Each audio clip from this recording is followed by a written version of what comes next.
All right. So we will get running here.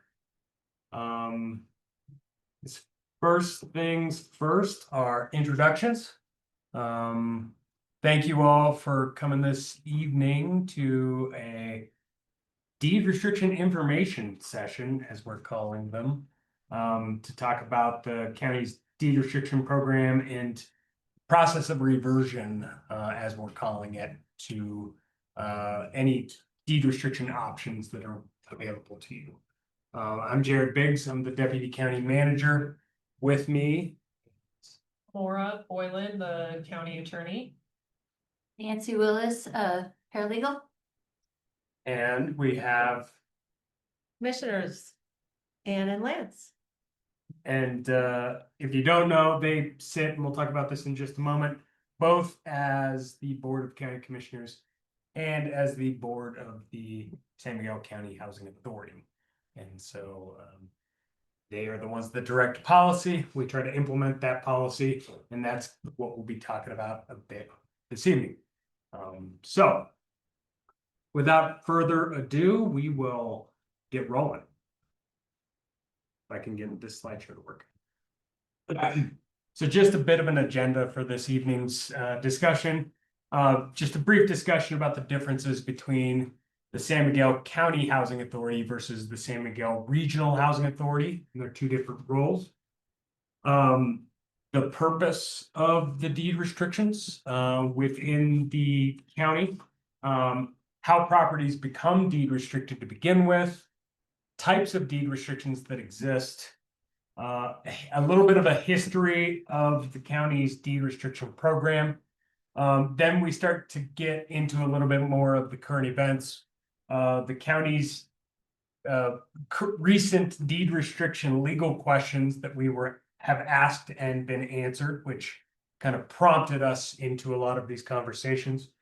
The deed restriction reversion options that are available to folks today, who gets those options to revert, what the process of reversion is, and then we've got some time for just some timelines, some questions that we will take.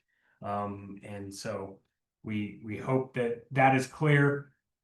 We'll try to take as many of those questions at the end if possible, but if something is burning and really needs to be answered at that time, I think we can manage that as we go, as long as, even though it might be, I might say something like, we actually have that in 2 slides, so just hold tight for just a moment.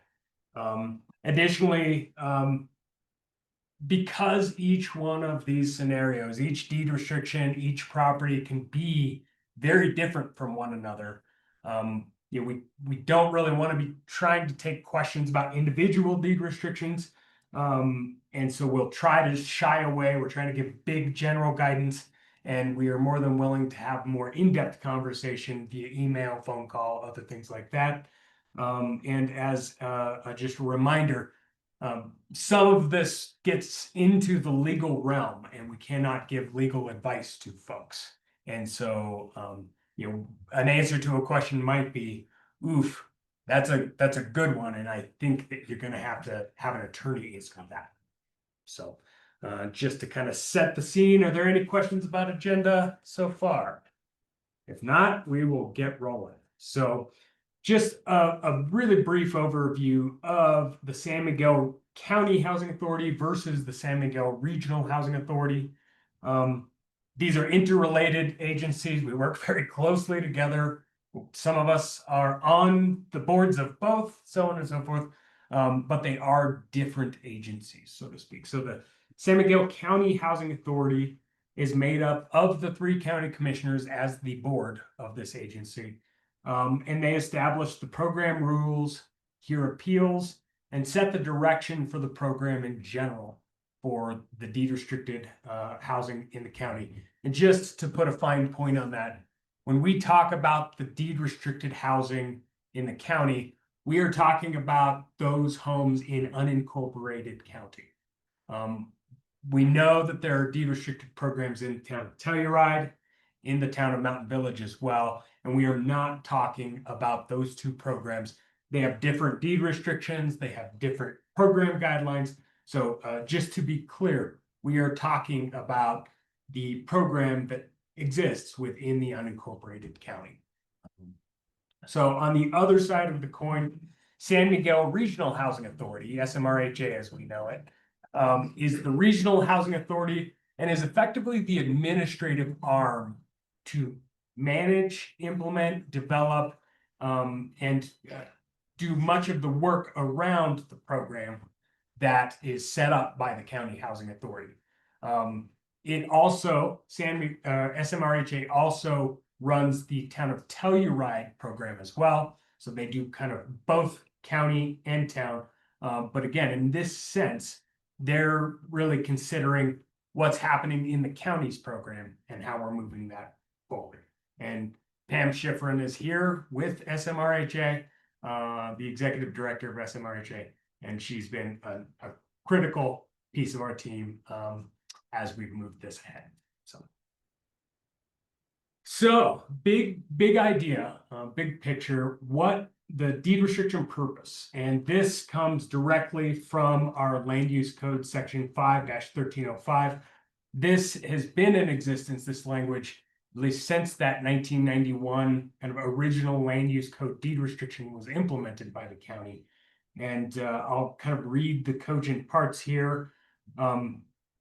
This governs the ownership, use, and occupancy of affordable housing within San Miguel County and is intended to help preserve a sufficient supply of affordable housing to meet the needs of locally employed residents in the Telluride R1 school district, while allowing customary free market unrestricted practices to influence the sale and rental of affordable housing. So, at the outset of the deed restrictions, there's kind of a dual mandate: maintain an affordable housing stock while also letting market rates rule as much as possible. And so it's a balancing act. And I think the Board of Commissioners, the staff have been trying to work through this process to make and find that balance within this effort. So, just a quick summary on how properties become deed restricted. So there's kind of three big ways that properties become deed restricted within San Miguel County, the unincorporated county. And most of it has to do with required land dedications or fee dedications for development, right? So in some cases, the developer will dedicate property, parcels within their development to meet the land dedication requirements for affordable housing.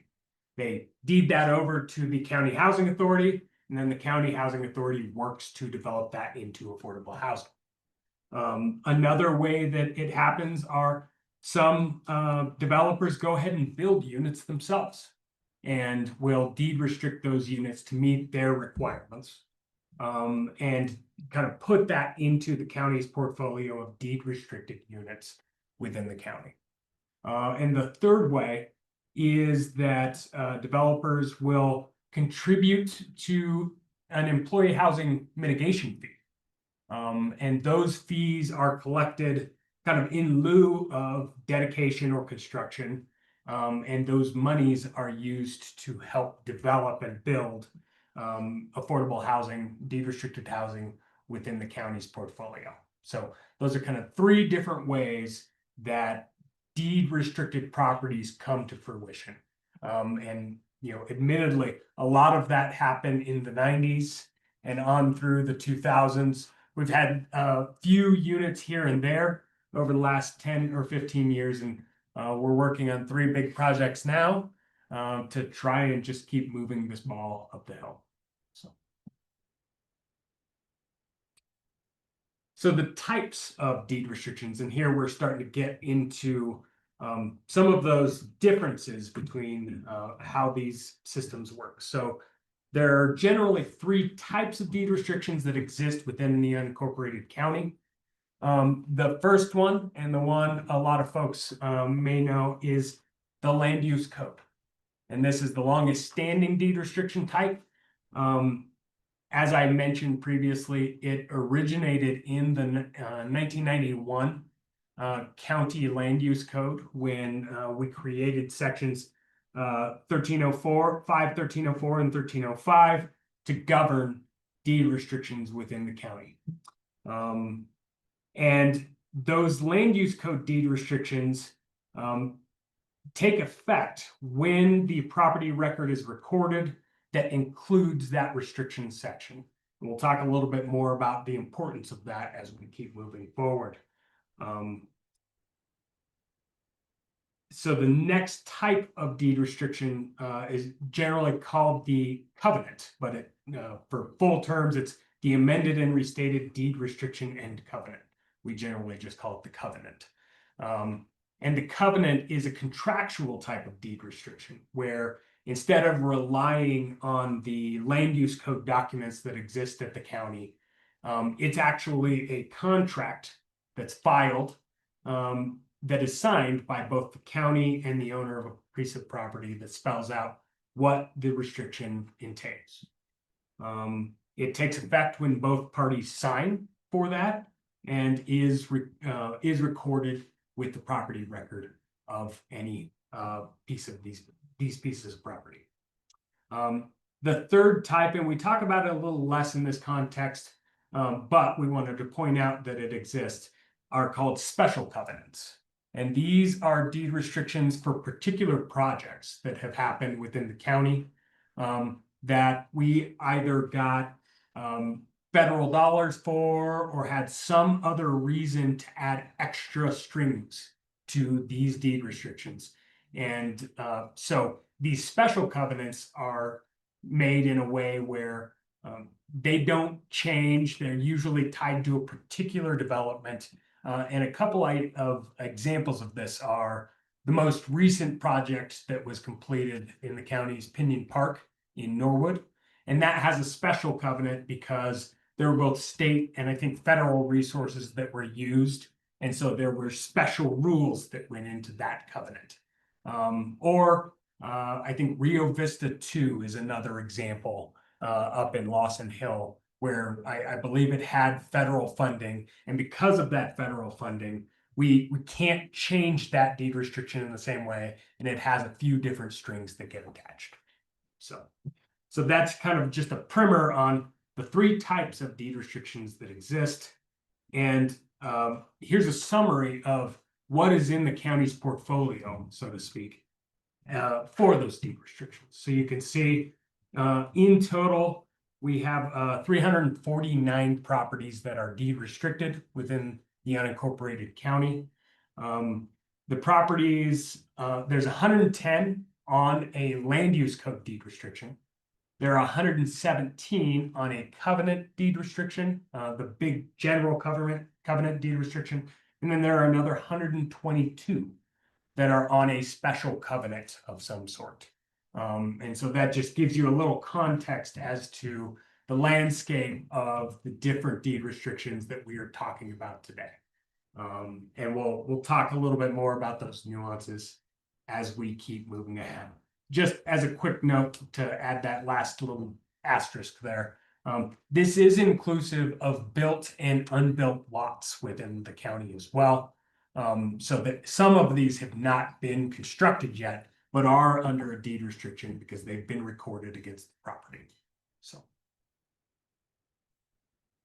Jared, before you jump into the Sure. timeline, or maybe simultaneous with the timeline, I'm going to try to explain in layman's terms why we have so many different acronyms and covenants and land use code options.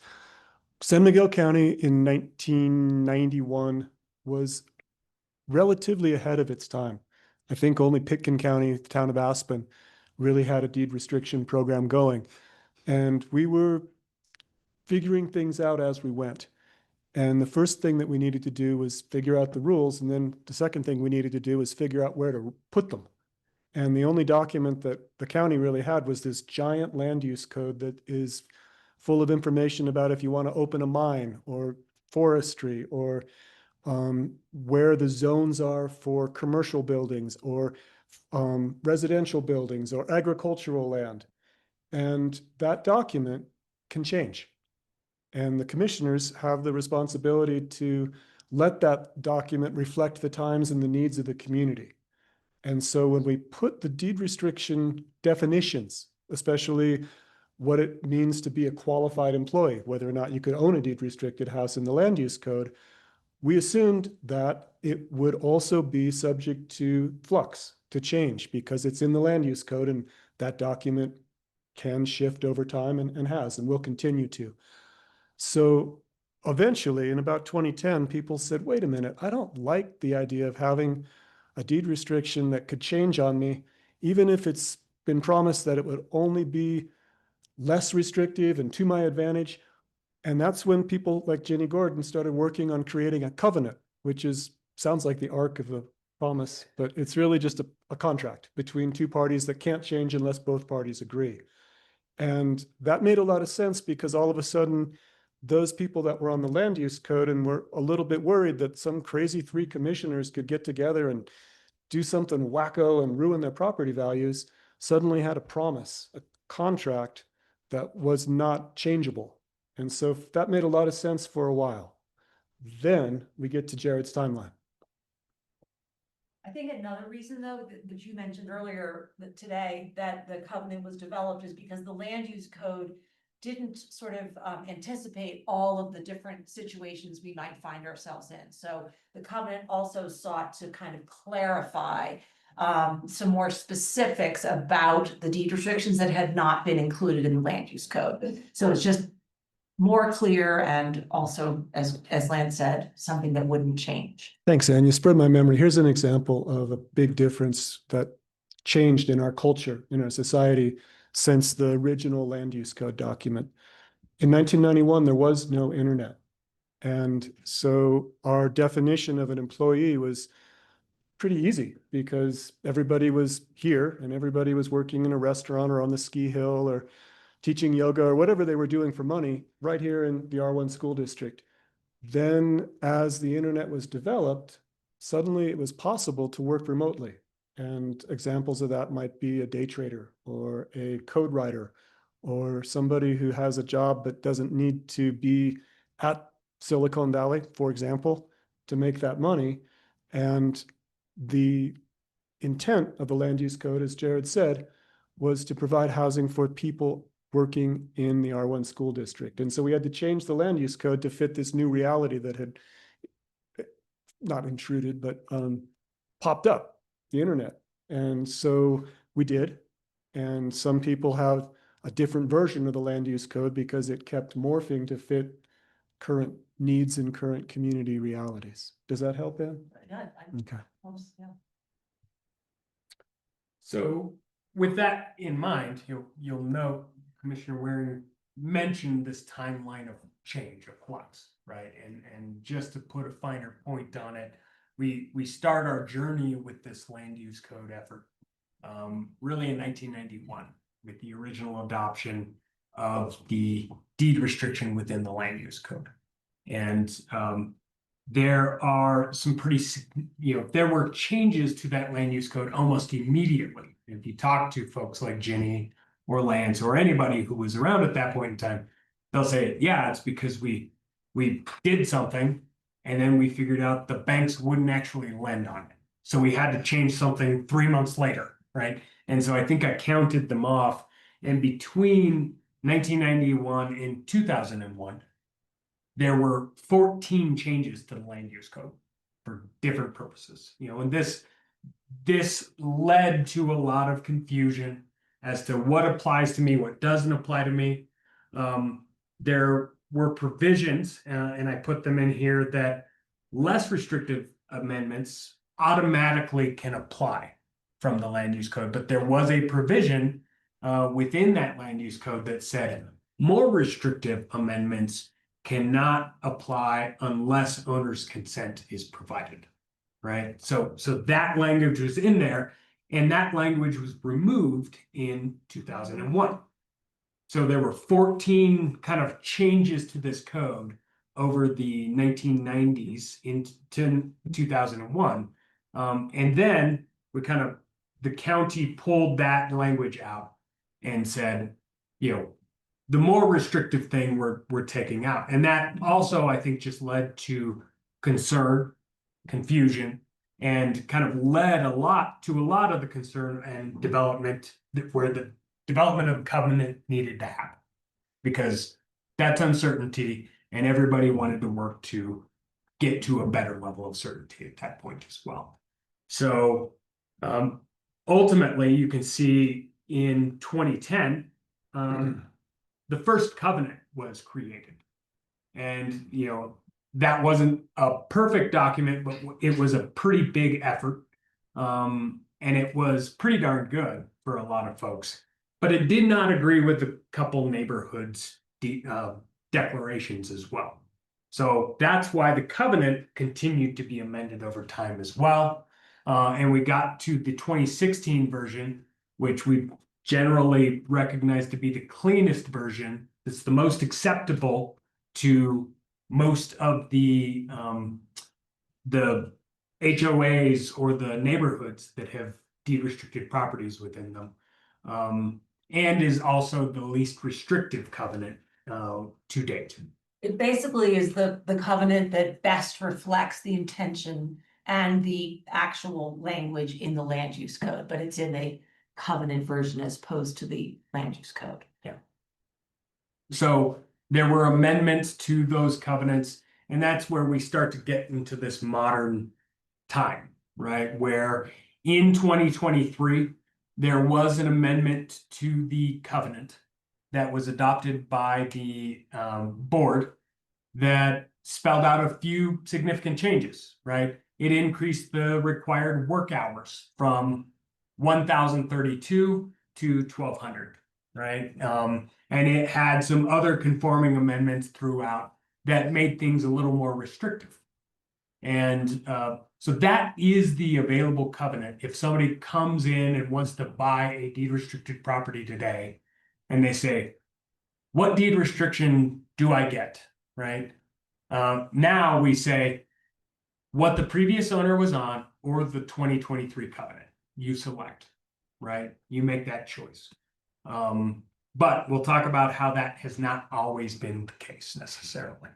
But when we were going last year to amend the land use code to reflect those same to conform that to the same amendments that happened in the covenant, a lot of questions came from the community about, hey, we don't think you guys are doing this right. We've got questions about what's happening with this deed restriction runs with the land kind of language, all these other things. We'll talk about that in a moment. I've added a slide for this. That the commissioners at that point in time said, let's push pause here. Let's do some investigation and let's figure it out. That way we can move forward with a little bit more understanding and more knowledge about being on firm footing. And so that's what led us to the process where we're at now, where we held a number of meetings over the last year, talking about deed restrictions, talking about the legal interpretations we have received about those deed restrictions, and ultimately finding that balance between the supply of affordable housing and the market rate forces that we want to apply as much as possible. So, anything to add? Yep. So, to that question about the legal questions we had asked in the past year. And we've kind of summarized it here in one big slide, but so the first question was, does a land use code deed restriction apply based on the code as it existed at the time of the deed restriction or a vintage, or would it be subject to the changing land use code? And after consulting with no less than 4 attorneys, I think, it was determined that the best practice was that the version of the land use code that was in effect at the time the property was first deed restricted applies unless it is amended thereafter by consent of the owner. And I'm going to jump in for a second. In layman's terms, what that meant is that 3 different attorneys looked at this and gave opinions. For a while, it was a split jury, but we eventually got to enough attorneys on the side of that interpretation that Jared just explained. What it means is that our interpretation that we'd had for roughly 30 years, that the land use code was this flexible, changing document, was suddenly not true.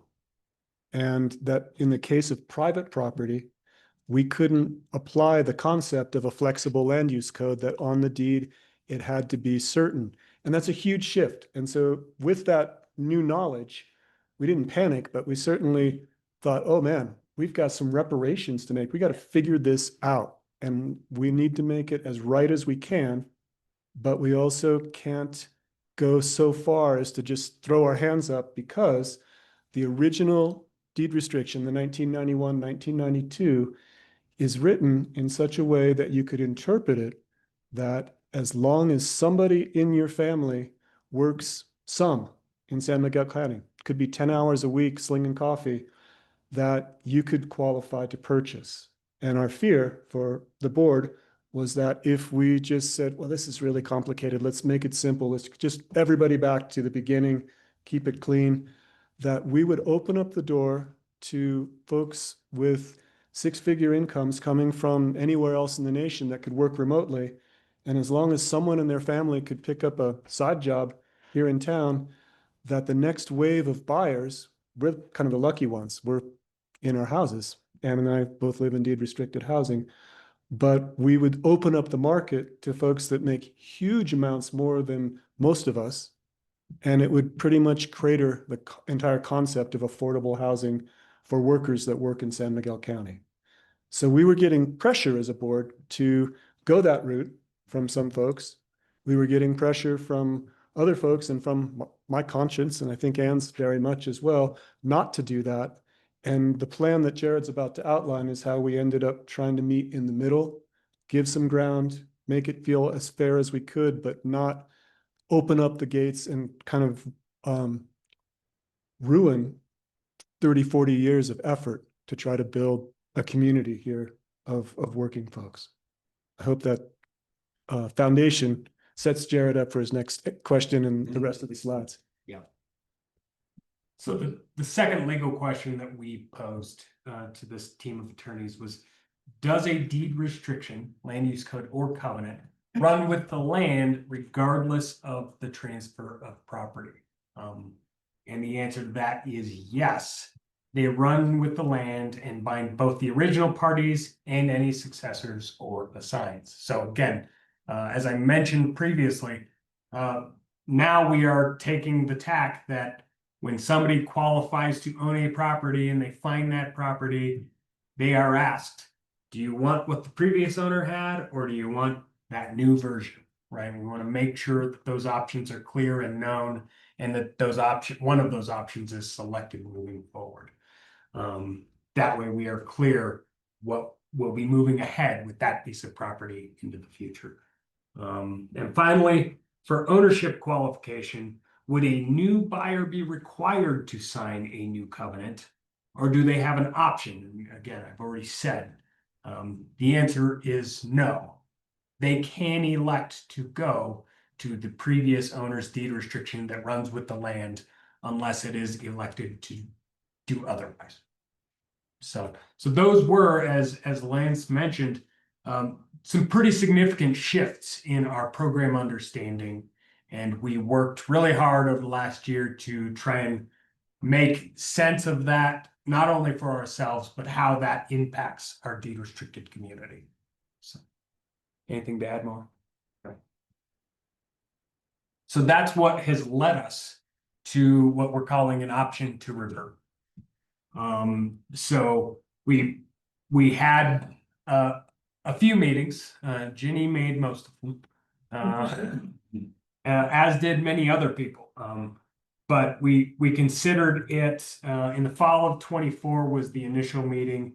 Then we continued and we had meetings June, July through August. And in September, the board finally made a decision based on those long conversations to pass a resolution to spell out an option to revert. And we will go into a little bit of that as we move. So part of this, as has been mentioned, was who gets an option, right?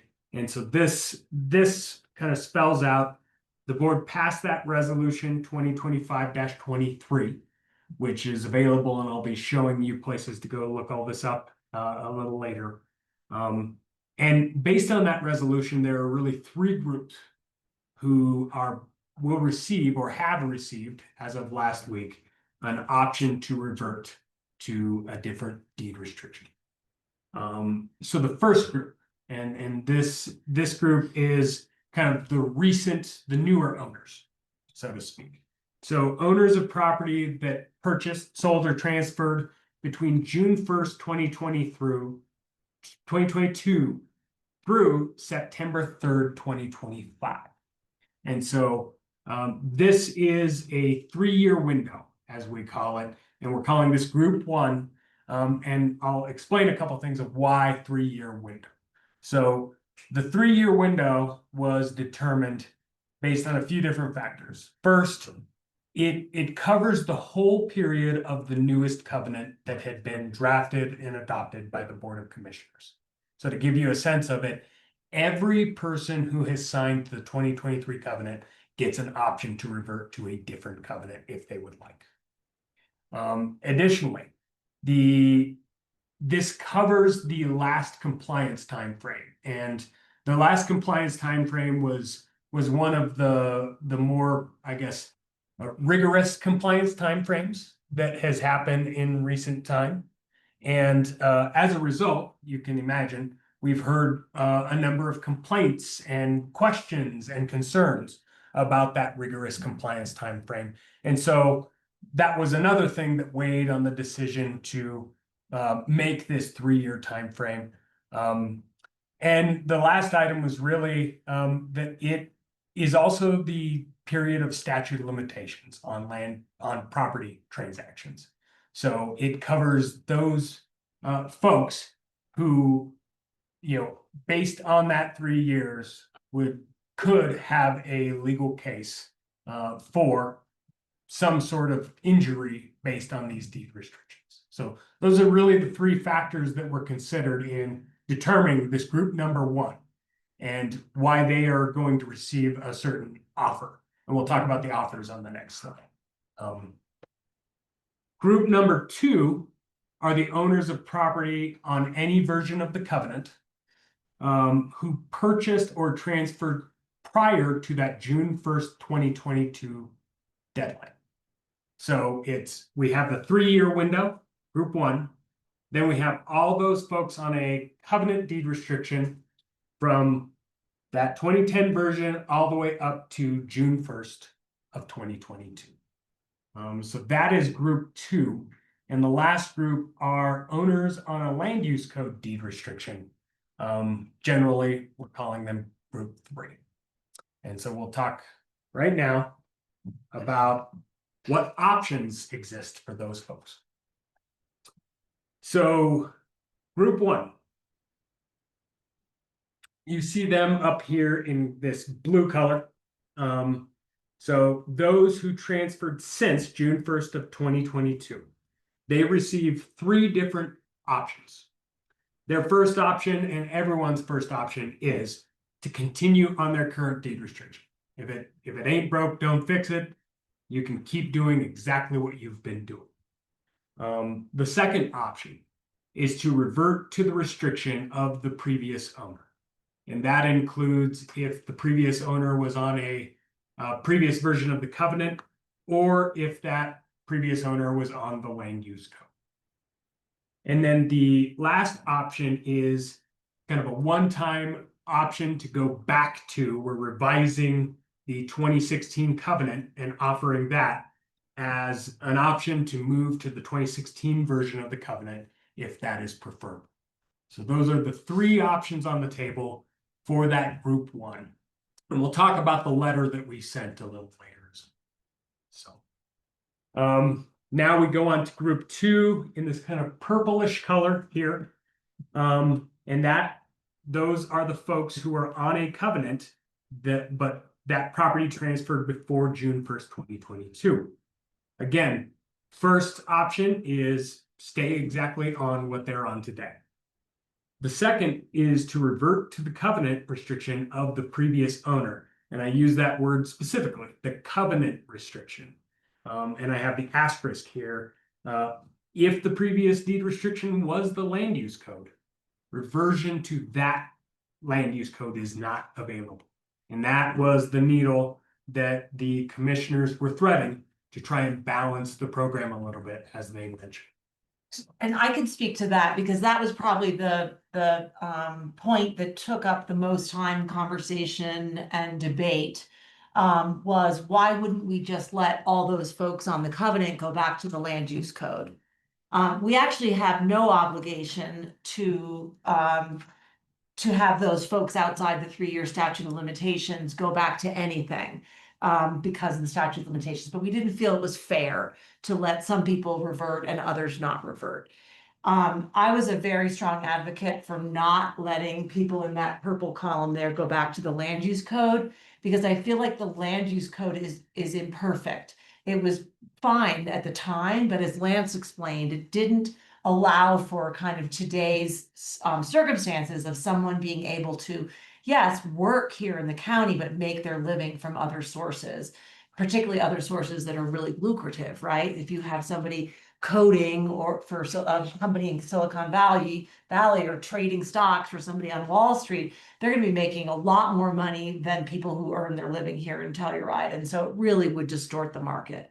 And right now we have, as Jared mentioned earlier, 110 people who stayed on the land use code, 110 properties. Of the people who are on a covenant right now, there were another 86 whose previous, like if they went back one step, would have been on the land use code. And to my mind, and the other commissioners agreed, well, Lance recused himself, he had a conflict, but Galena and I eventually agreed that we wanted to keep those 86 houses in a real deed restricted situation. And so our kind of compromise position, threading that needle, was saying, yeah, you can go back if it's to the covenant, but not to the land use code, because if we release those 86 houses back to the land use code, again, they could be sold to virtually anyone as long as someone in the house had a little bit of a job. So that was the toughest decision that we made, and we did get some pushback on it, but I feel like it was the right decision because it preserves the deed restriction as it was intended on many, many more properties. So, and then Jared will speak too. Everybody's getting the option to move back to the 2016, and just the reason we chose that version is because it was closest to the intention of the original land use code and also spelled out all the kind of details of it that weren't really covered clearly in the land use code. There was the reason we went to 2016 versus 2010, which was that original one, was because the 2010 had a provision for a foreclosure that would allow the county or whoever bought a property out of foreclosure to put a price cap on it, and that's not allowed in the Lawson Hill decks or declarations. And so 2016 is the covenant that again spells out the intention of the original land use code, but doesn't have that clause in it that would be confusing for Lawson Hill. So that was kind of the meat of our discussion, was that purple column there. Yeah. And as Commissioner Brown mentioned, everyone in these 3 columns gets the option to move to the 2016 covenant, kind of one time, reviving that option. Because again, we did adopt a 2023 covenant that's available to anyone today. And so it's kind of a one-time option to go back in time to 2016 versions. So the third group in the reddish color is our folks who are on a land use code deed restriction. And again, for those folks, first and foremost, continue on their current deed restriction, no problem. And their other option is to move to the 2016 version of the covenant if they so choose. That last group in green, those are those folks on a specific covenant, and they are not getting an option to revert, right? Again, those are special scenarios in special neighborhoods that have special restrictions, and those are not changing. So I just add on to put a finer point on this kind of one-time offer to go on the 2016 covenant, just to help people further understand. As Jared said, like today, when someone comes to buy a property, the only options on the table are whatever's already on the property or the 2023 covenant, which is more restrictive than the 2016. So for the land use code people in particular who maybe appreciate the clarity and detail of the covenant, but don't want the stricter provisions of the 2023 version, this would be that one-time chance to get on the early version of the covenant that has the same employment qualification standards as the land use code. So now we're going to go through a few slides of comparing a bit of the land use code and the covenant. And this is where we start to shift gears into how folks, you've received letters and you're probably, your head might be spinning, thinking, what the heck am I supposed to do with this, right? And we're going to start to talk about some of the differences, talk about some of the ways that we're suggesting you go through research and resources that we've been bringing to the table to try and help folks understand and move that ahead. We do have a county website, and I'll show you this in a little bit, so I don't want to belabor this point, but we've compiled one-stop shop for a lot of these resources, and we'll go over that as well. But without further ado, we'll talk about some of these, a bit of a comparison of those 1990s land use codes and the what I'm calling 2016 era covenant. Because just to give a sense of what is the difference between the two. In terms of the term and duration, and you'll notice that some of this language is very similar, but it's not the same language, right? And that's one of the challenges we have here. So in the 1990s land use code, the term or duration of a deed restriction said 50 years from recordation with title, and the BOCC may extend for an additional 50 years. Great, that's up to 100 years, right? Where in the 2016 covenant, it spelled out until May 18th, 2042, which if you do math is approximately 50 years from the original deed restriction in the land use code. And the BOCC may extend an additional 50 years, right? So it's saying almost the same thing, but not quite, right? Amendments. So the land use code said may not be amended without owner consent unless it is less restrictive. Where the covenant said shall not be amended without owner and county consent. Notice to the HOA, land use code amendments do not apply. So it's pretty cut and dry contract basis. Property ownership, which is a minor difference. Ownership of a single-family residence, condo, or lot zoned residential is prohibited within the R1 school district.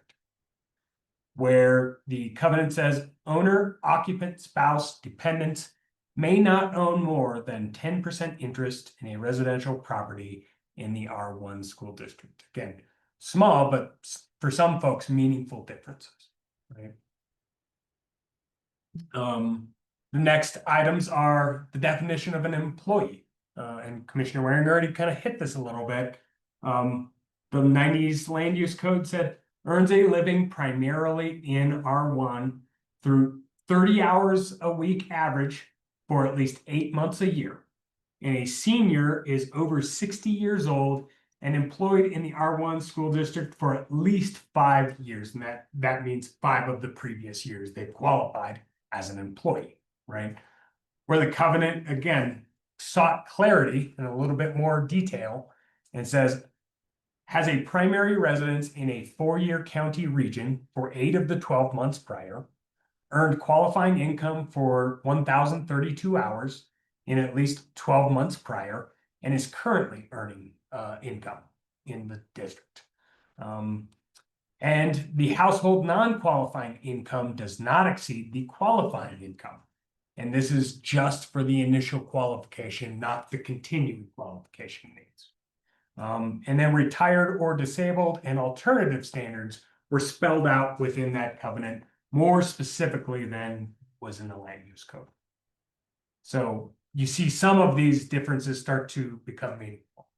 Just a quick definition assist, because if you're not close to this, it's a little uncertain. 4 counties is Ouray, Montrose, San Miguel, and Delta? Dolores. Dolores, thank you, the other D. Qualifying income is the money that you make working in the R1 school district. Non-qualifying income is the money that you make from investments or from outside of town, outside of the R1. But that kind of language can be tricky. In the documents that Jared's about to show us all where to find, there's a whole table of definitions. And so if you start doing serious research and you hit language that you don't understand, you can go to this definition section and figure out, what does 4 county mean? What does qualified mean? And you can pick it apart if you have to, or you can get some help. And again, as Jared mentioned at the start, everyone on the county team, Pam as well, are happy to, if it's just too much and you don't get it, call us, email us, ask that question, and we'll get you the straight answer. So just to continue, the source of income, and you'll see that the land use code said must be earned primarily in the R1 school district. So primarily has always been interpreted as 50% or more, but it's not as clear as it could be, right? Where the 2016 covenant got a little more clear, that employment requires physical presence in the R1 school district or necessitates physical presence in the R1 school district to provide goods or services to residents or visitors within the R1 school district. So again, these efforts were to clarify and make clearer questions that had existed over the almost 2 decades before the covenants were created.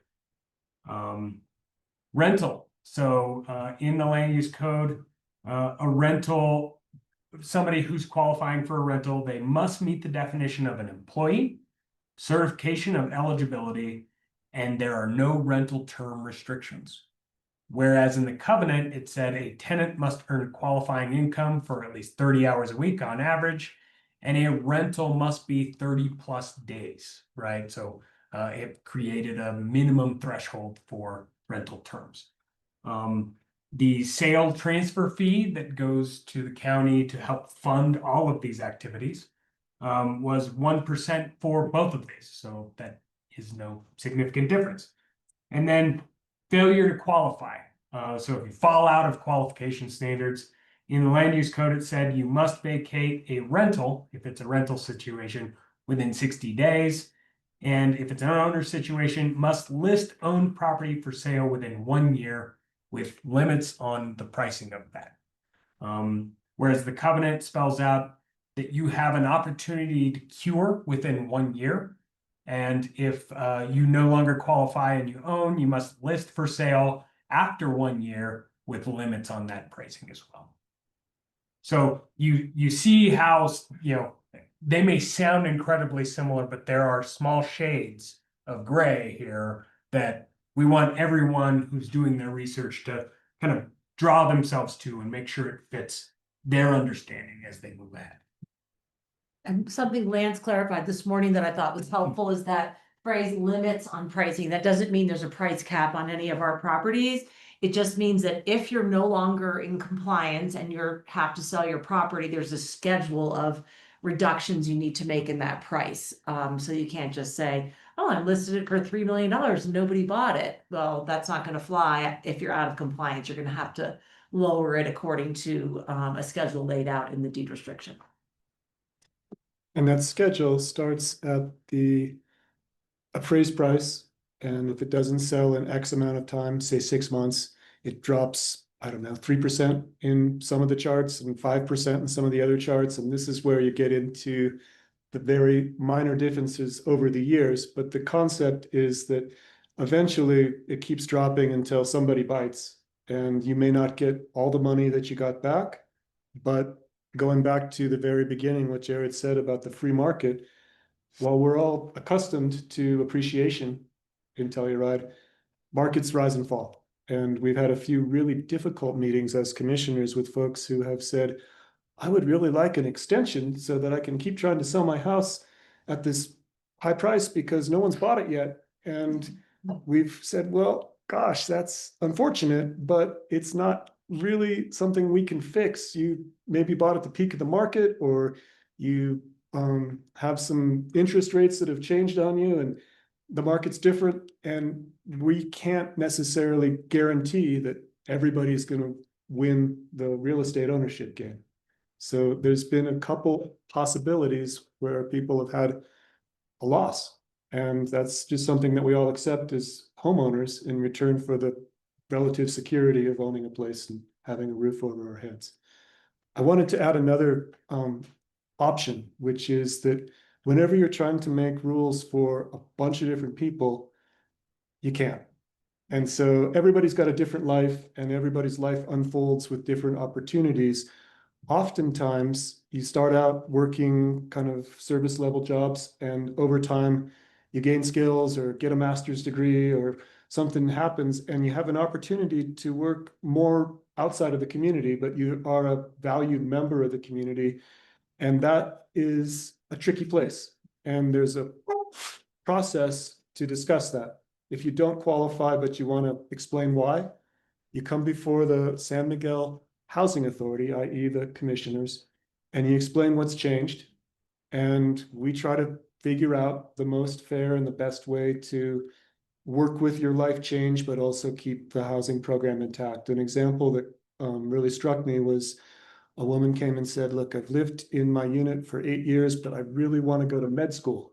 And I need 3-4 years to finish med school. And it's longer than the language in the deed restriction says I can be away. I'm supposed to sell my house, but I want to come back and I want to work at the Telluride Regional Medical Center. Will you take a chance on me? And we can't guarantee that she'll do that, but it felt like a pretty good bet. And she was going to rent to qualified employees while she was gone, so it wasn't an empty house. So we wrestled with it, and we decided in that case, yeah, that seems like a fair exception to make. It feels right. We've had a couple others where we weren't able to feel that good about it for various reasons, and they were really complicated. I won't give you the details, but I will say that there is a process if something changes in your life where you can appeal. You can be either granted the exception, or we can hold firm and say, sorry, your life's doesn't fit in the box well enough that we can find a way to expand the box to fit you. Can I just add the point on the? So I think like big picture, when you're comparing the 1990s era land use code to the 2016 covenant, really the biggest difference is that the covenant has that requirement when you're initially qualifying that your household income has to be basically 51% of it needs to be earned within the community. And that's the only time that we look at that. So once you purchase the home and have qualified, that doesn't continue to apply. Then it's just the regular, did you work the number of hours in the community? And there's other standards laid out in the covenant. But so for anyone who's already in their home, that difference wouldn't affect you. If you decide I'm going to go to the 2016 covenant, we wouldn't say, well, now you have to show us that your household income is at least 50%, 51% from in the community, because it's only that initial to purchase the property standard. But that did change in the later covenants. So the 2021 and the 2023 versions of the covenant have some additional provisions which were more restrictive than that 2016 version. For the 2021 covenant, the duration of the deed restriction was extended to 100 years. And it said that it would reset every time the property is sold or transferred. And it also added fines that would be an available remedy to the county if someone were in violation. So those are the two key changes in the 2021 covenant. And then 2023 is really where we adopted the most drastic changes to the covenant. That's now the most restrictive version. And so we increased the number of hours that need to be worked in the community from 1,032 to 1,200. And then we increased the minimum rental term from 30 days to 12 months. So if you're renting your property, it has to be a full year lease. And then that 51% local income threshold for the household was extended to apply not just when you're first buying the house, but every single time you have to go through the compliance process. So that's a continuing requirement for people that are on that 2023 covenant. And then we also reduced that time period that's given to cure violations from a year to 6 months. So you can intuit that there were people that were slow to cure, that were out of compliance and were kind of dragging their feet. And so in response, we tightened her up. And it wasn't an easy decision. It's no fun to make things more rigorous. But we had some folks that were not quite scofflaws, but were certainly slow to respond to letters and requests. And we realized that maybe fines, they're not onerous, but they're enough to make you want to do something. And reducing the amount of time that you could kind of sit back and coast and not address a problem if you weren't in compliance with the details. That's the logic that we were applying. Is we'd had some problems we were trying to fix.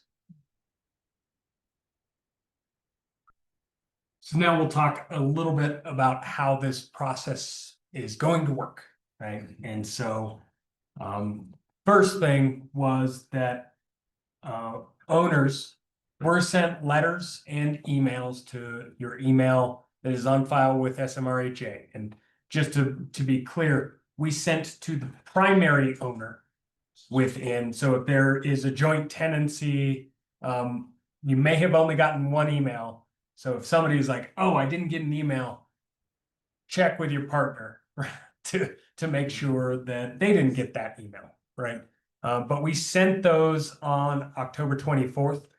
We also redoubled our effort and put those in the mail as well. So if you did not receive an email, you should have gotten a letter last week as well that kind of spells out. We'll walk through those forms of the letter to kind of point out some salient parts here in just a few minutes.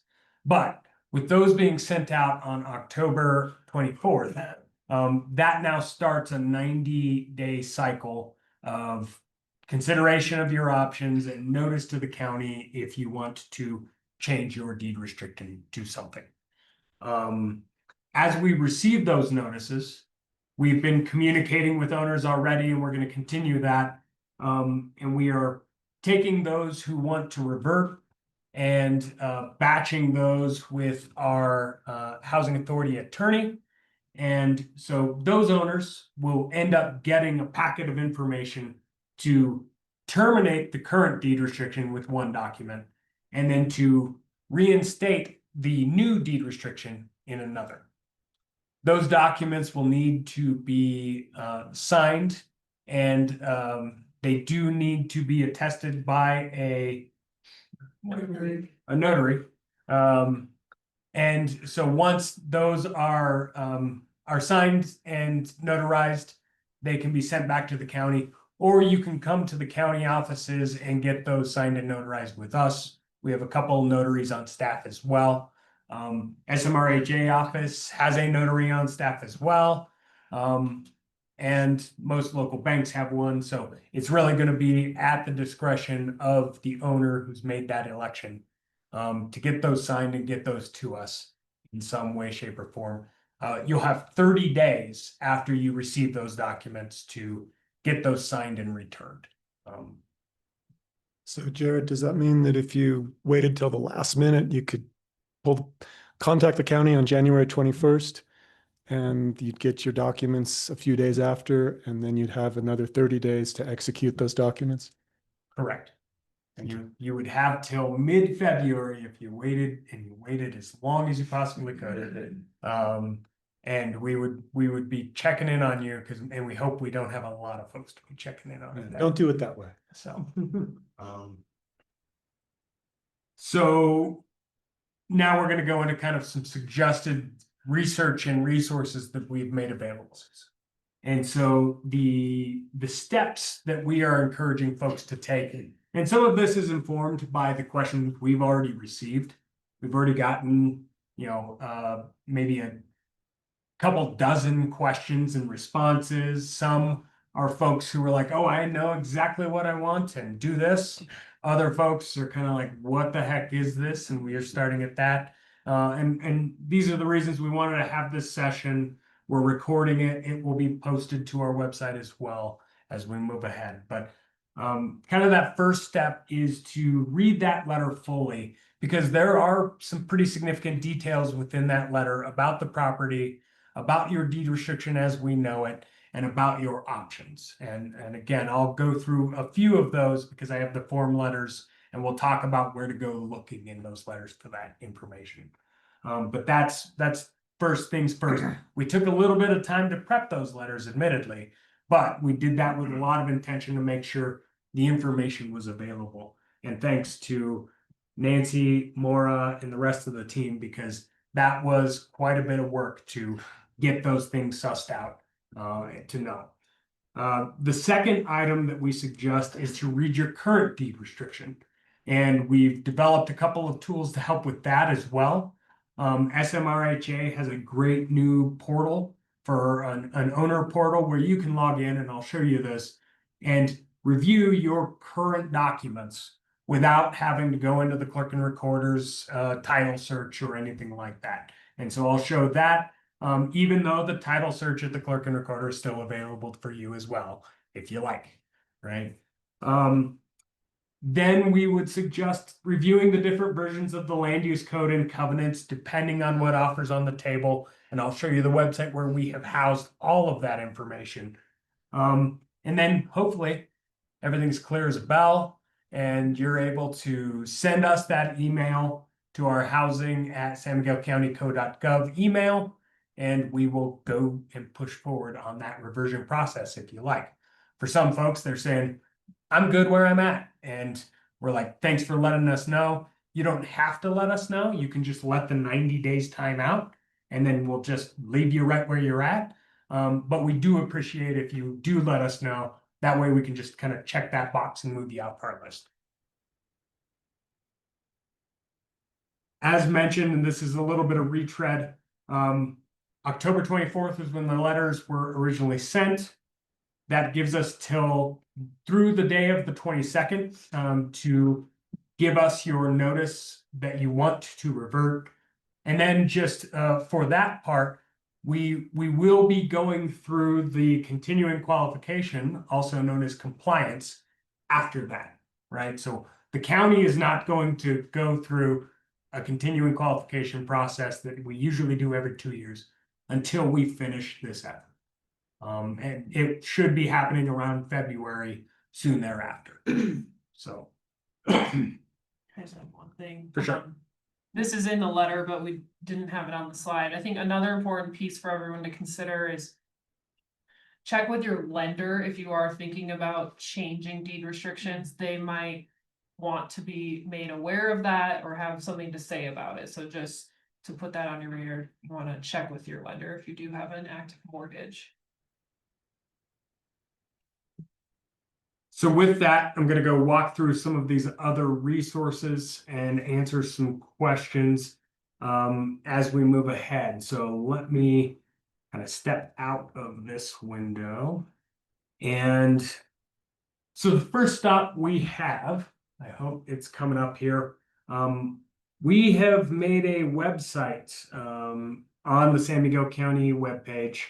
And we did put this web link in the letters.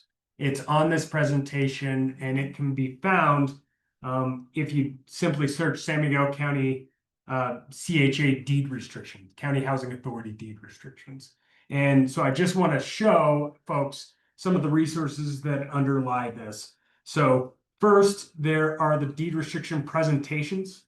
These include, so there's a copy of Resolution 2025-23, which is kind of spells out all of these options to revert. And we did excerpt the applicable portions and added that language to the letters, and we'll talk about that in just a second. But if you'd like, you can actually walk through all the slideshows that we presented to the board throughout this kind of year-long process that we were considering all of these things. So you'll go back and you'll start at, what were they even thinking and how did we get there, if that's what you'd like to do. Additionally, the web link to this meeting was on there. This is also where this recording will live. And as we continue to develop resources, if we have some more sessions, this will kind of be where we house that information, as well as sending it out in social media, newspapers, and other ways as we have. So that is one section. The second section we have here is a library of land use code versions from 1991 through 2001. So the first and kind of one of the keys here to these documents is the first item here, the summary of amendments to the land use code deed restriction from 1991 through 2001. And again, my colleagues to the left here did a great deal of work in reading and reconstructing each one of these versions of the land use code, because the land use code was not something that was completely re-engrossed every time the board passed an amendment.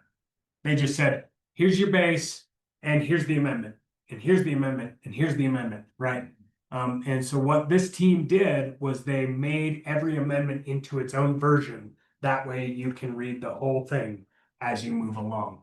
But in addition to that, they made a summary of what the salient changes were as it moved along. So it's a great place to start if you're on the land use code. And we are continuing to work on a couple other resources, particularly as it goes to what year different homes may have been restricted, right?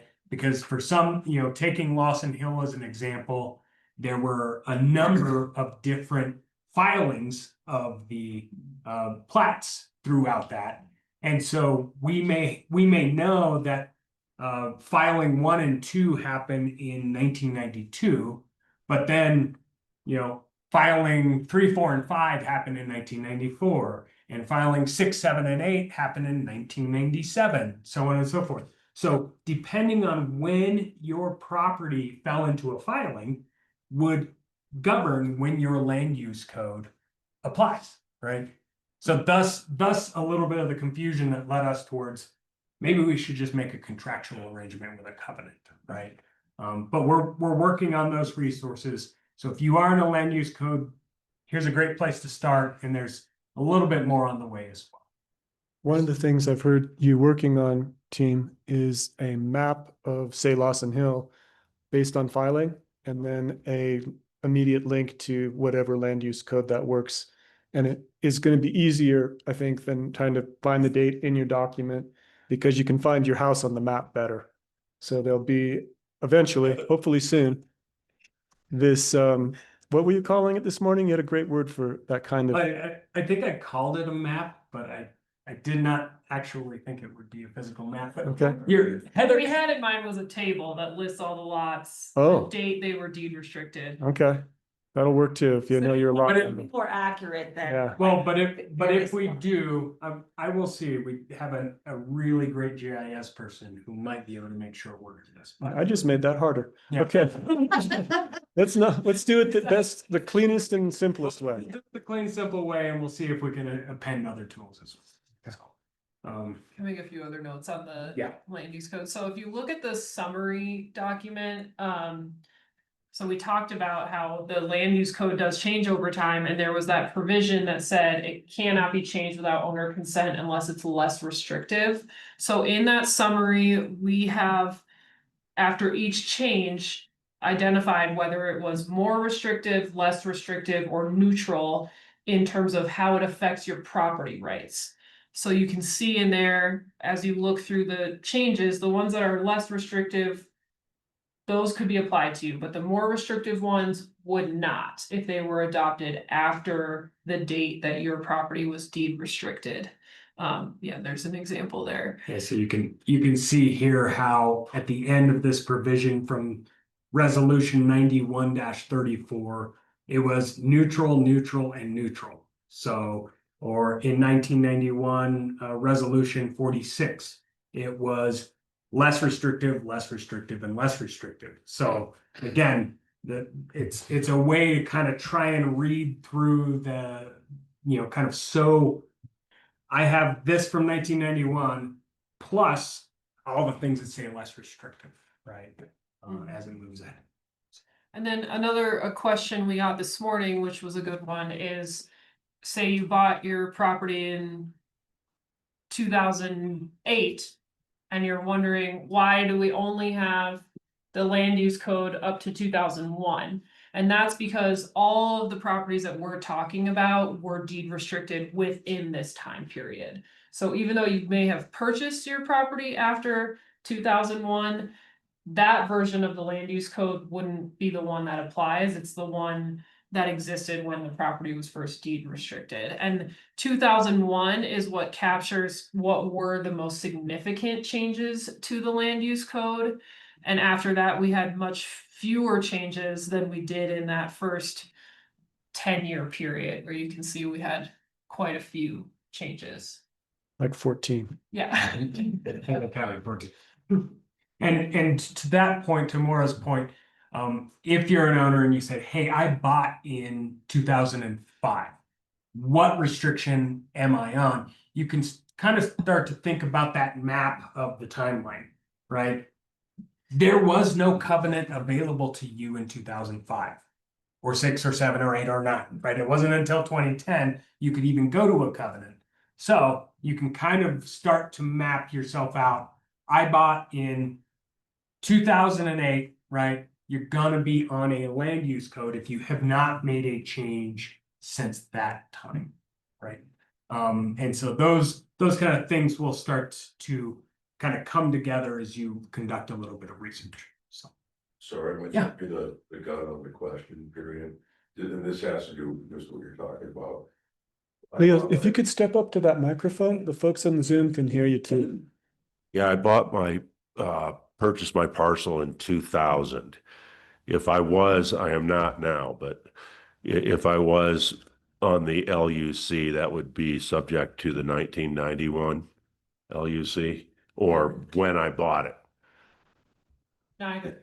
So it would be the date, and this is what we're working on pulling together so that we can show everyone. So it would be the date that that lot was first deed restricted on the plat. So depending on which community it's in, it could be 1992, it could be 1997. And we're working on getting the list of all the lots and the dates that they were deed restricted, so you can have that information. And we hope to have that on this web page by the end of the week. it's definitely one of those kind of nuanced questions that is a little bit of a challenge, right? And it's the tools or the answers are out there in the clerk and recorder's records, but we're trying to bring them to the surface in a lot of ways to help folks find them a little later. So that's just a summary of what is in our land use code version. Similarly, we have all the versions of the covenant that exist. Okay, so again, we have our first document here is a summary of the amendments to the covenants from 2010 moving forward. Similar to what we have for the land use code, so people can understand, hey, how did the covenant change from 2010 to 2016 to 2021 to 2023, right? But in addition, we have the versions of the covenants that existed at those times. The 2023 master covenant template, and this is something that Maura pointed out this morning, and she's pointed out on this, is previous covenants were specific to each development, right? That's why we have the 2016 Aldesaro, the 2016 Lawson, the 2016 San Bernardo. We've generalized that for the 2023. So there is one covenant and we just make the specifics to the neighborhood in that document now. But it's just one thing to note as this thing moves along. And then this resolution 2025-23 Exhibit A, this is the 2016 version that's generalized. So we may be renaming that on this webpage just for more clarity. But this is the version that's kind of the offer on the table for all of the folks who may be thinking of that 2016 Covenant version. And this morning, Commissioner Brown, I think wisely said, let's rename that. And I suggested that we also make it in red ink and really try to highlight that the very bottom one is the one that if anyone's wanting to revert, that's the one that you want to really compare with. And it is, in terms of the provisions and restrictions, identical to each of those neighborhood specific templates. We've just stripped out the specific information for each subdivision and made it one general document, so that when we had put the resolution forward, it was just, here's the version that everyone's being offered. So there wasn't confusion about, like, why does this say Aldesaro, I live in Lawson? Will it be individualized on the actual documents? So we'll add back in, because there We'll add is back reference in in. the covenant to like all of the governing documents, and so that will be, Of that age. for the particular property, it'll be put back in, yeah. Okay. Jared, I see we have a hand up from David Ekman. Is this a good time to take that? Sure. Do we need to? Yeah, all right. Thank you very much, Lance. Everybody, thank you for all your efforts to communicate these things and help us better understand it. My question surrounds those in the land use code group where perhaps you purchased, let's pick a 2007, when you went into that agreement and under that deed restriction, there were certain provisions enacted there and certain terms and conditions that we were going to be bound to. Am I hearing it correctly that now those individuals under the land use code perhaps are no longer subject to the time of purchase, but actually to the land use code for when the property went under, was put first into the deed restriction? So potentially it might go back to the date of construction. Is that correct?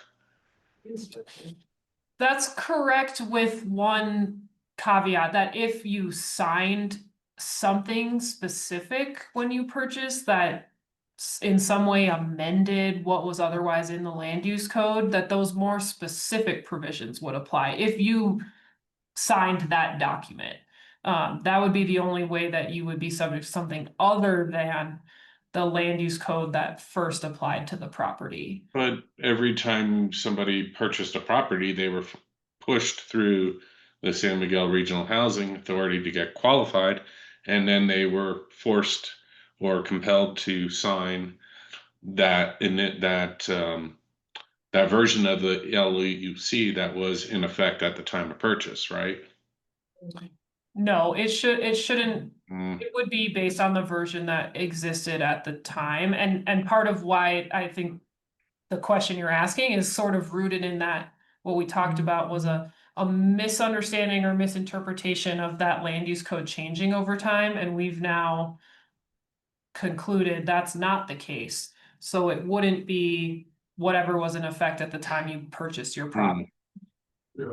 Okay, maybe my experience was different because they made you sign the 2007, even though the property was built in 96. But that might be a different question. The other part two of the question was, I'm hearing if I'm in group 2 and I've already accepted the 2016 covenant because I was compelled that it was better than the LUC, that I can't go back to the LUC. Is that correct? Yes, that is correct. That seems really unfortunate and biased to those that stayed with the LUC, but they might have been under a different version. That's disappointing to hear, but thank you very much for the clarification.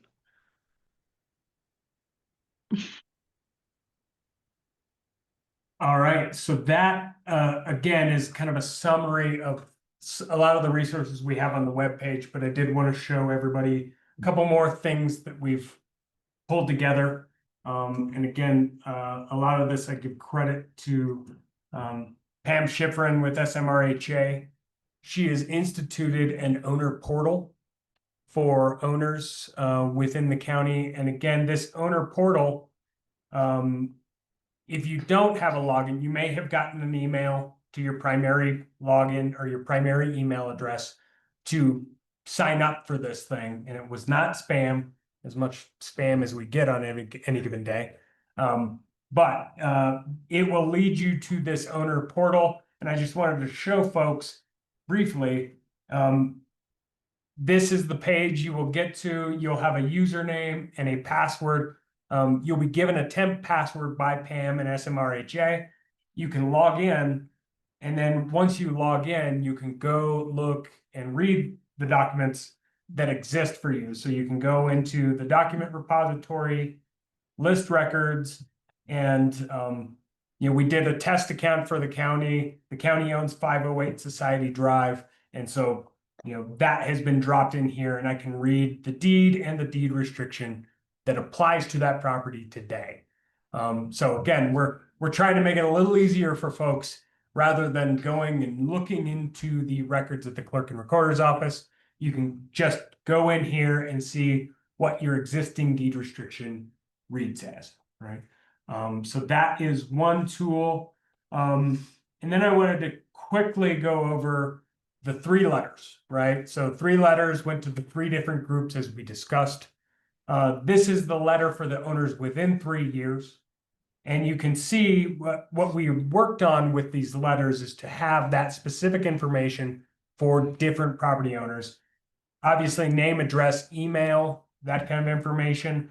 But where we really start getting into some of the good detail is you've got the property address, the assessor's schedule number, the date your covenant or deed restriction was recorded, and the reception number. So you can take that reception number from this spot right here, go to the clerk and recorder's website, drop that into the search, and get that out of the clerk and recorder if you like, right? That same information is what Pam and her team have pulled onto the SMRHA portal as well.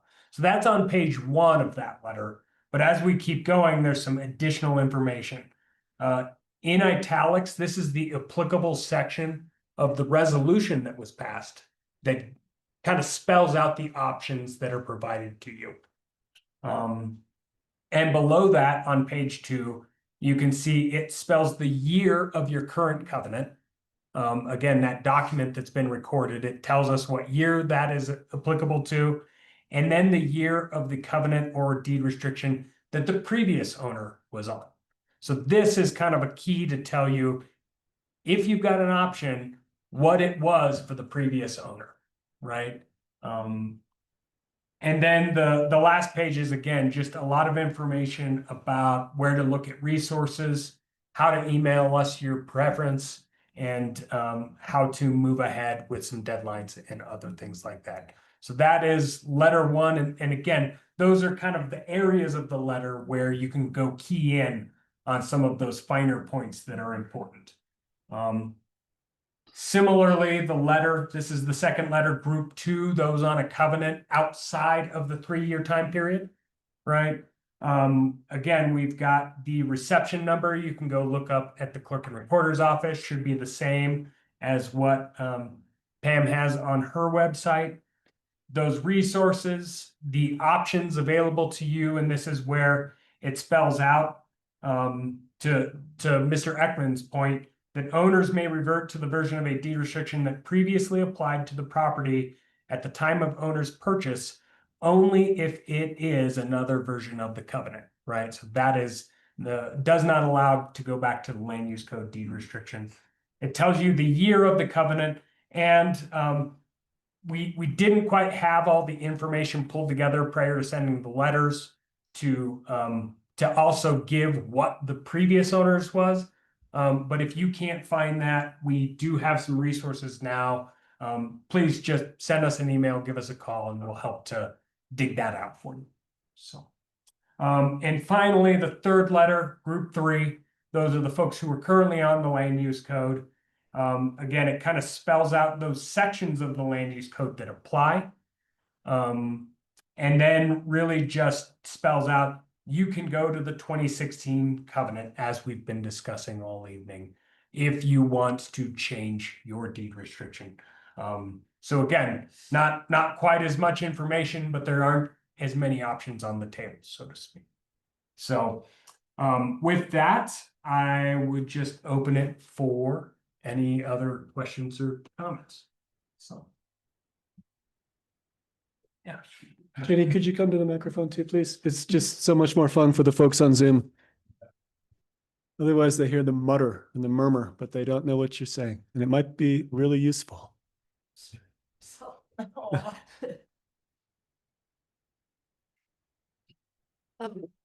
I think it's crystal clear to the owners whose only option is to revert to a 2016 covenant. I think that's fairly simple to explain. And the differences between where they are and what they could be on is pretty straightforward. The problems that my LUC owners are having is that slide was helpful. But their concern is, how will the LUC owners be managed going forward versus covenant owners? So in other words, if the covenant represents and reflects the intent of the LUC, will the LUC owners be treated in the same fashion that the covenant owners are being treated for things like retirement or educational leave or sick leave that are not not specified in the LUC, but are in the covenant? And are they going to be in some way less capable of using those provisions that are in the covenant? Will they be somehow penalized if they stay on their LUC? And I think that's of major concern, because many of them feel, as we did originally in the 2010 covenant, we were trying to clarify things because the LUC was a living document, which it turned out not to be a living document. So now if they stay where they are, how are they going to be treated in the initial phases of it and in anything that would be an advantage that the covenant details?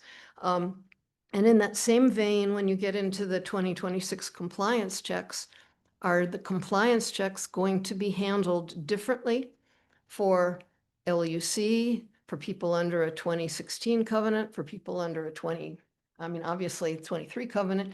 There are all these, so the compliance is going to have to be custom tailored to all of these different things. And how will the LUC differ from the 2016 covenant that they could opt into for right now?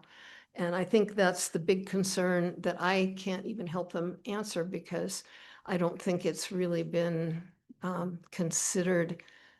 And I know that one of your big concerns, Anne, has been how the policies and the rules for this coming compliance check are going to be aligned with the various covenants and LUC requirements, which was a big bugaboo in the past. So I think there's some things going forward that have a lot to do with how you guys are going to move forward with managing all of these various things, and what is the downside, not only to the differences between the covenant and the LUC, but how people are going to be treated under that document. Thank you. I'll take a stab at that, Jenny. And I might start with the second question first, which was, how will people be treated, covenant versus land use code, any version of either? And the answer is with respect and with care from Pam to make sure that anybody who's going through the compliance process is being asked the questions that are stipulated in whatever version of the deed restriction they have. Pam is going to be challenged, and she's going to get that right because she's really smart, and she's created this new database that has everybody's information in it. And her hope, and I think she'll pull it off, is to automate that so that the questions that need to be asked for each different version, all 14 of the land use code and all 12 or so of the covenant are specific to that date and that owner. Okay. Okay? In answer to your first question, my initial response is the same, with respect. And if you choose to stay in the land use code and it doesn't have as specific definitions of what exactly it means to retire or how to qualify for that, I don't know, and I can't promise what future boards will do, but I do know that this board is interested in treating people respectfully, and this meeting is kind of an example of us really trying to make things right. We inherited a big bag of snarl, and we are trying to really give everybody a chance to reset, recenter, and then move forward. And I think that will continue for the foreseeable future. But if you have a retirement looming and it seems advantageous to you to get specificity, it may make sense to say, I'm more worried about my retirement coming up in the next few years than I am about a larger potential pool of buyers. And Exactly that's right. the advice that we cannot give you. Yep. We can help you understand the differences, but you've got to make that decision. That's the legal counsel, if you will, or the personal call you have to make. That's And that's tricky. what I was guessing. Yeah. I don't know any other way to answer that beyond whatever language is in your deed restriction. If you feel like it's going to work for you, that's great. Keep If it. you feel like there's a change that you want to make right now that's better for you or in the foreseeable future better for you, probably now is the only time. The only time. To that you take could it. Choose that 2016, Mhm. yeah. Yeah. Well, I should have prefaced my comments with what you all have done with the decision that you made in your resolution. The way that you're handling this is absolutely unbelievable. It's so complicated for so many people to understand, but you've really tried so hard to hit all the bases. And it's just remarkable what your staff has done to try to accommodate all of this. I mean, it almost makes me cry. It's just so, but I still think that people have really hard decisions to make. And I think your answer about the LUC versus the covenant is there still will be an uncertainty. And this board may handle people similarly for retirement or unemployment or medical needs or medical leaves for family. You may be empathetic and handle it similarly to the covenant, but there's no guarantee in the I think future. if we had our druthers, we put everybody on a covenant because it's just so much Right. more clear. Right. It's not subject to interpretation. Right, But we recognize that people may want to stay on the land use code because frankly, it is a little looser. it's a in little terms of looser for selling. Who you can sell it Yeah, to. exactly. I think that's the Yeah. big thing. It's better if you want to sell, but if you want to live here and retire here or have problems while you're living here, the covenant helps a whole lot more. Okay, thank you.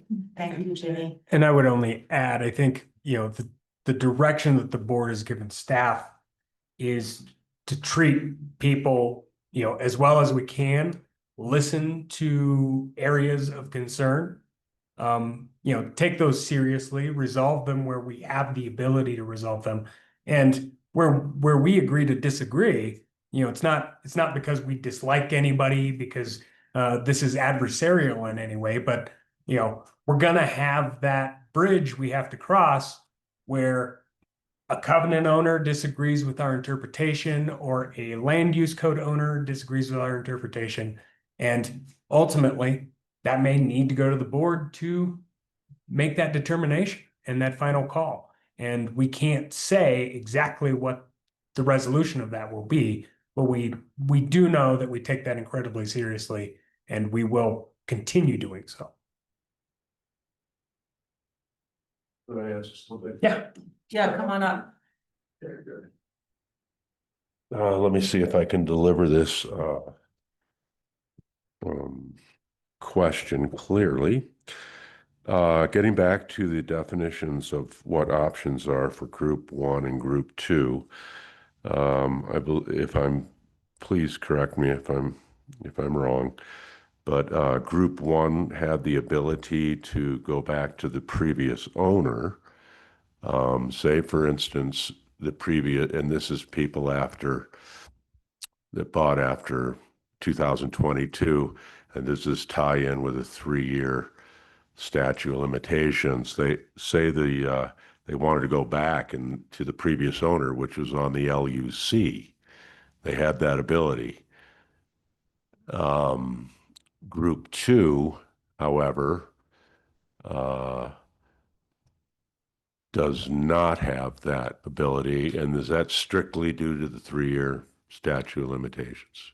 It was also due to what Commissioner Brown mentioned earlier, which was that really hard decision to open up 86 potential units to a more loose land use code that could open the door to, I don't want to use a catch-all phrase, but I'll try it, tech bros coming Right. in. And we just decided as a board, Commissioner Brown and Gleason, making that hard call that it was more important for the community and the integrity of the deed restriction program as it was founded to provide housing for workers in the R1 school district.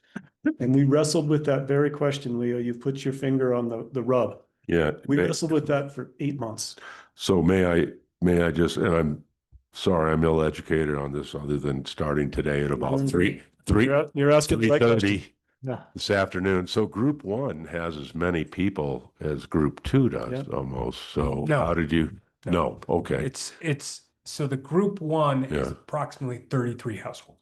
Okay, so you just, Group 2 is 86, if I recall, and there's actually a subset of those 86 that would go back to land use code. It's the majority of those. We have it in some of those presentations. I It all understand. has fallen out of the back of my head. I understand this If you is a think of tough group one, decision. Leo, it's kind of the new school. It's folks in the last 3 years that got a toehold in Telluride. And because of the friction from the previous SMRHA administration and some confusion about whether they were offered the option to sign the covenant or whether they were told they had to sign the covenant. During that time, we decided, let's just step all the way back and eliminate those arguments about whether you were told you had a choice about signing the covenant or whether you could keep the previous deed restriction. Let's just go back until everybody's been getting the same information. The other thing was, as you mentioned, the statute of limitations. We didn't want to get into a bunch of lawsuits over housing. We wanted to keep it simple. And there was another good reason that. So that does keep it simple to 3 years. Keeps it simple. Okay. Clarify, Yeah. you know, there, as Lan said, we struggled for 8 months. Should we let the people who were outside the statute of limitations go back to the land use code as well? Yeah. And it wasn't like oh, we don't like that. We don't want to open up those homes to tech bros, if you will. It's because we really believe that the intention of the land use code was to protect the properties and only make them available to people who truly make their living here. And we had to make that sort of post haste or whatever, 40 years later kind of interpretation. And I feel really, really comfortable with that. I feel like what we did was find the middle ground that preserves the housing for people who actually make their living here and not somebody who can collect a 6-figure salary from Silicon Valley. So that I just wanted to kind of share that rationale. I'll try to be, maybe I'm confused. So why wouldn't group 1 be restricted too? Because that would open the door to legalities of them. Right. So you did what you could to preserve it, and tough decision. Right. And our staff originally, because they were, really thinking about what was legal, what wasn't legal, they said, you don't have to do anything for anybody outside the 3. It's like, you're Okay, very all right. clear that this is the, what would be legally correct, and the commissioners did not feel good about that. We thought, there were people who probably signed this without understanding that they didn't have to, and so we were trying to, provide some reparations, I guess, as far as we could without gutting the program. Okay, well, so within this 90-day period to make one's decision, is there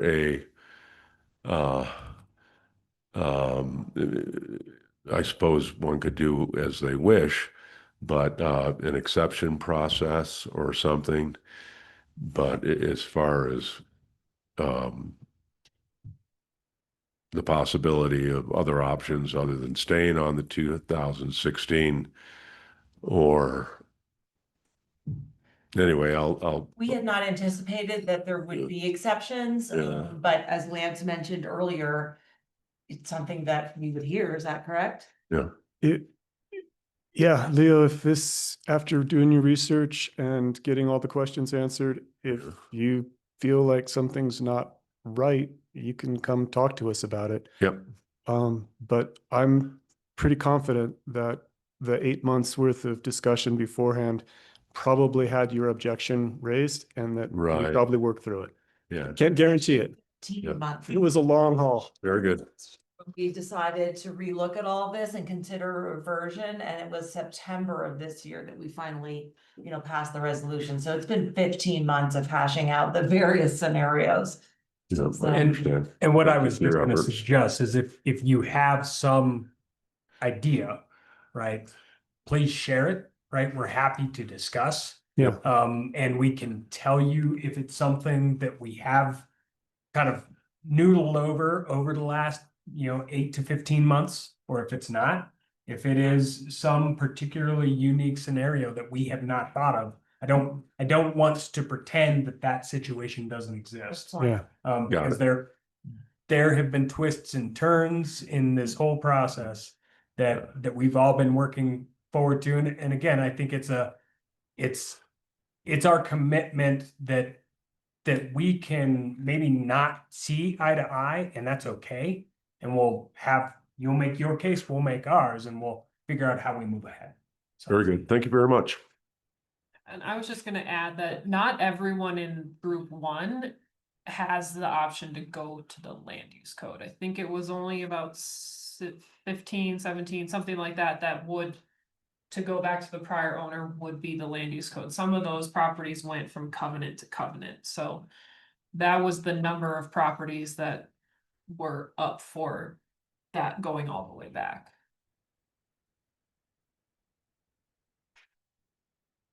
Other Any more questions? I got one little one. And please introduce yourself for folks online, Dean. Dean Raleigh.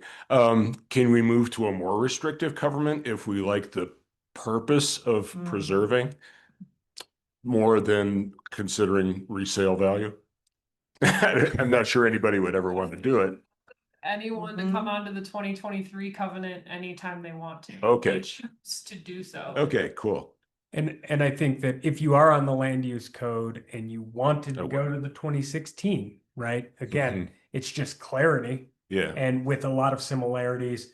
But to that point, that's actually always been on the table. Okay. I don't know that we ever advertised. "Hey, Right. come on down and get your 2023 covenant version." But that is something that is always available to anybody, is to get on the most current version, which in this case is the most restrictive. Right. Okay, cool. I like your thinking, Dean. I'll announce my candidacy soon. President? Well, seeing no other questions, I think that kind of concludes our discussion this evening. And I for one want to appreciate my colleagues and my commissioners for this process. It has been a whirlwind of learning because I had no idea what these deed restrictions looked like 2 years ago. And now I know quite a bit where I've confused a couple mortgage brokers. So, and I want to thank my colleagues, particularly Nancy and Maura. They have both worked really hard on this. Pam Shipron for rising to the occasion and doing a significantly, just a significant effort on all of this. Thank you, Pam.